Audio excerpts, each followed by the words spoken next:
Hospital temperature. Okay Manpreet, सबसे पहले gym में आए हैं हम, थोड़ा सा बताइए कि कितनी बड़ी फिटनेस फ्रीक है आप? मुझे ऐसा लगता है कि आज का जो जनरेशन है बहुत सारे और ब्लड सर्कुलेशन जब भी, क्योंकि हम वर्कआउट करते हैं तो ब्लड सर्कुलेशन भी इंक्रीज़ होता है, तो उससे बहुत सारी चीज़ें हैं जो बॉडी में इम्प्रूव भी होती हैं। तो फिटनेस बहुत बहुत बहुत ज़्यादा ज़रूरी है आज के जनरेशन में, तो बहुत ज़रूरी है बिकॉज़ जब आप काम भी करते हैं, कुछ भी करते हैं, तो देखिए कि even if your brain has to work properly, तो उसमें ब्लड सर्कुलेशन होना बहुत ज़रूरी है। तो कहीं ना कहीं workout helps you to do that also, तो वर्कआउट बहुत बहुत ज़रूरी है। और फिटनेस को लेके कौन सा रूटीन फॉलो करना पसंद करती है आप? वेल, मेरे को एक जो चीज़ मैं हमेशा ट्राई करती हूँ और मुझे बहुत ज़्यादा पसंद है कि आप जैसे ही सुबह उठो, कुछ खाओ एंड निकल जाओ वर्कआउट के लिए। मुझे ये चीज़ पसंद है बिकॉज उसके बाद you are fresh throughout the day. फिर आपको ये नहीं सोचना है कि मुझे वर्कआउट करने जाना पड़ेगा जिम में। सुबह उठे, वर्कआउट किया, ख़त्म किया and you are set for the day. Also talking about your upcoming projects, उसके बारे में क्या कहना चाहेंगे? और लव स्कूल सीजन 4 के बाद तो जो है आपके फैंस बहुत ज़्यादा वेट कर रहे हैं कि कौन से नए प्रोजेक्ट्स आने वाले हैं? वेल, अभी एक है प्रोजेक्ट जो आने वाला है जो मैं अभी रिवील नहीं कर सकती हूँ। एंड ऐसे भी बोल सकते हैं कि लव स्कूल के बाद में बहुत ज़्यादा एक लंबा गैप भी आ गया था मेरे करियर में, बिकॉज उसका रीज़न एक तो ये है कि जो पहला लॉकडाउन लगा था वो क्योंकि जब love school already on air था उस टाइम में बहुत सारे प्रोजेक्ट्स की बातें चल रही थी, बातें हो रही थी, पर जैसे ही पहला लॉकडाउन लगा है उसके बाद से काम स्लो हो गया और कहीं ना कहीं प्रोजेक्ट्स आते थे पर जैसा मुझे चाहिए, बिकॉज लव स्कूल के बाद मुझे जैसे प्रोजेक्ट्स मिलते थे वो बहुत ही अच्छे थे। बट उसके बाद आप बोल सकते हैं कि जब लॉकडाउन खुला उसके बाद से मिलते हैं लेकिन उतने अच्छे नहीं मिल रहे। तो अभी भी मैं वेट कर रही हूँ कि वो एक अच्छा सा प्रोजेक्ट मिले so that I can get back to work well. और एक जो प्रोजेक्ट है जो आ रहा है वो अभी बता नहीं सकते जब तक वो रिवील नहीं होता है तब तक। राइट। और रियलिटी शो आपने किया है लव स्कूल के बाद, अगर कोई रियलिटी शो मिलता है तो क्या जाना पसंद करेंगे? जैसे लॉकअप है, बिग बॉस है। बिल्कुल big boss I think so एक बहुत ही बड़ा प्लेटफॉर्म है एंड मुझे अगर वो मौका मिले तो मैं बिल्कुल भी नहीं छोड़ूंगी कभी भी नहीं, क्योंकि वो एक ऐसी जगह, एक ऐसा प्लेटफॉर्म है जहाँ पे आपको खुद के बारे में बहुत सारी चीज़ें पता चलती, बहुत अच्छा एक्सपोजर मिलता है आपको। एंड मुझे ऐसा लगता है कि बहुत सारी एक जो हिडन साइड मेरा भी है जो मुझे नहीं पता, वो शायद बिग बॉस जाने के बाद मुझे पता चले। मुझे भी नहीं पता कि मतलब मैं वहाँ पे जाके क्या कर सकती हूँ, क्योंकि इन द पास्ट हमने देखा है कि बहुत सारे जिनकी एक पर्सनैलिटी रहती है लोग वहाँ पे जाके पूरा उल्टा हो जाते हैं। तो ये एक जो चीज़ है मेरे को आज तक समझ नहीं आई कि बिग बॉस में जाके ऐसा होता क्या है कि लोग चेंज हो जाते हैं। तो वो एक चीज़ है जो बहुत ज़्यादा मुझे इंटरेस्ट करती है, इंट्रीग करती है।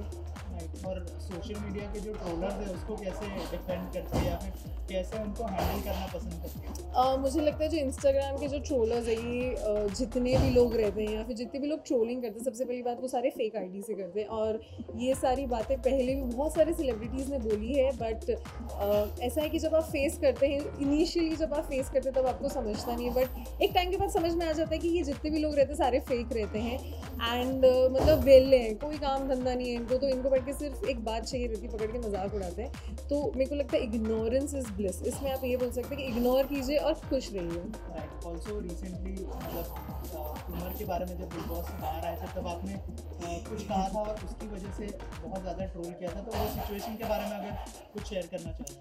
वेल, मुझे ऐसा लगता है कि उनके आने के बाद मैंने कुछ कहा था इसलिए ट्रोलिंग नहीं हुआ था। वो अब जैसे ही बाहर आए थे, अब मुझे नहीं पता कहाँ से कौन सी बात उठी थी, तो उसके बाद ही आई थिंक सो उमर के एलिमिनेट होने के बाद ही या फिर बिग बॉस जब खत्म हुआ था उसके बाद ही बहुत सारे हेटफुल मैसेजेस आने शुरू हो गए थे मेरे इंस्टाग्राम पे। उसके बाद मैंने जाके बोला था कि because we wanted to clear the air out कि नहीं, we are friends and everything. But उसके बाद भी ट्रोलिंग मतलब रुकी नहीं, अगर बोल सकते तो अभी तक नहीं रुकी है। तो मैं यही बोलूँगी कि जिनको आपके बारे में पता नहीं है, जिनको आपकी लाइफ के बारे में नहीं पता है, वो क्या ही बोलेंगे, तो आप जितना इग्नोर करेंगे उतना अच्छा है। और बहुत सारे रश्मि देसाई के फैंस भी थे जो आपको ट्रोल कर रहे थे। मुझे अब पता नहीं वो किसके फैंस थे, कौन मुझे ट्रोल कर रहे थे और कैसा है, बिकॉज आप बोल नहीं सकते कि उस फेक आईडी के पीछे कौन बैठा है। तो अब वो एग्जैक्टली किसके फैंस हैं मुझे क्या पता, कि वो उमर के फ़ैन है, कि वो रश्मि के फ़ैन है, कि वो किसी और के ही फ़ैन है, तो वो मेरे को कोई आइडिया नहीं है, तो उस पर कमेंट तो मैं नहीं कर सकती हूँ। और उमर के साथ किस तरह का बॉन्डिंग शेयर करते हैं आप? क्या अभी भी आप लोग कॉन्टैक्ट में है या फिर कोई अपकमिंग प्रोजेक्ट है जो आप उनके साथ करने वाली है या फिर करना चाहते हैं? Interesting question. वैसे उमर के साथ तो मेरी फ्रेंडशिप पहले से भी अच्छी थी, अभी भी अच्छी है, बिकॉज मतलब ये जितनी भी ट्रोलिंग हुई थी या जो भी चीज़ें हो रही थी या अभी भी हो रही हैं, मेरे को और उमर को उस चीज़ में कभी इफेक्ट नहीं किया, बिकॉज हम एक दूसरे को बहुत पहले से जानते हैं। तो अगर आपकी फ्रेंडशिप उतनी पुरानी हो तो ये जो छोटी छोटी चीज़ें रहती हैं, छोटी छोटी बातें रहती है, अभी आपको कभी ट्रबल नहीं करती है। एंड मेरे को ऐसा लगता है कि हमारा जो एक फ्रेंडशिप का बॉन्ड है बहुत ज़्यादा स्ट्रॉन्ग हो गया है, बस और कुछ नहीं। वैसे हम ठीक है, मतलब जैसे थे वैसे ही हैं अभी भी। और क्या उनके साथ कोई प्रोजेक्ट का प्लान है? प्रोजेक्ट का प्लान तो अभी हम आपको बताएंगे जब आएगा, अभी नहीं बता सकते, लेकिन हाँ जब भी आएगा आप लोगों को ज़रूर बताएंगे।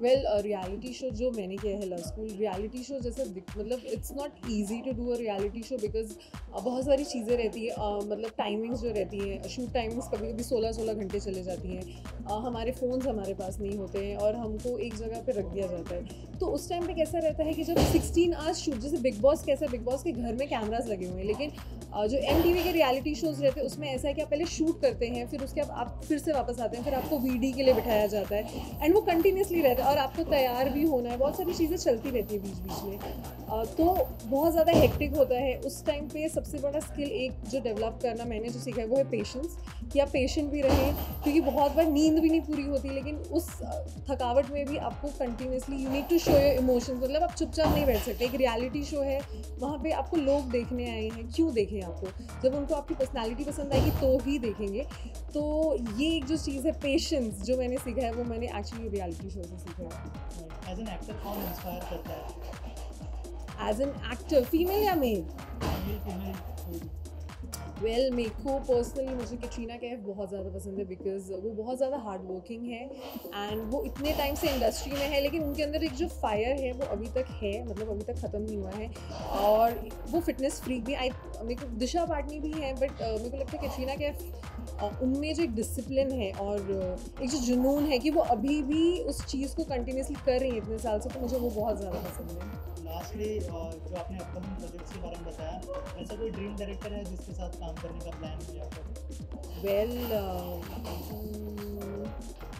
हैं, बहुत सारे डायरेक्टर्स हैं, अभी एक जन का नाम कैसे लूँ, एक जन का नाम लूँगी तो वो फिर थोड़ा सा क्या बोलते हैं उसको कि नाइंसाफ़ी हो जाएगी थोड़ी, बट मुझे लगता है कि मुझे अगर एक मौका मिला तो मैं संजय लीला बंसाली जी के साथ काम करना चाहूँगी। उसका रीज़न ये है बिकॉज़ जब भी उनके साथ कोई भी एक्टर काम करता है तो वो अपना 100% उस एक्टर को देते हैं, एंड हमें, मतलब अभी तक हमने हमेशा देखा है कि वो एक एक्टर को वो साइड निकालते हैं जो कभी किसी और ने देखा नहीं हो, तो मुझे वो पर्सनली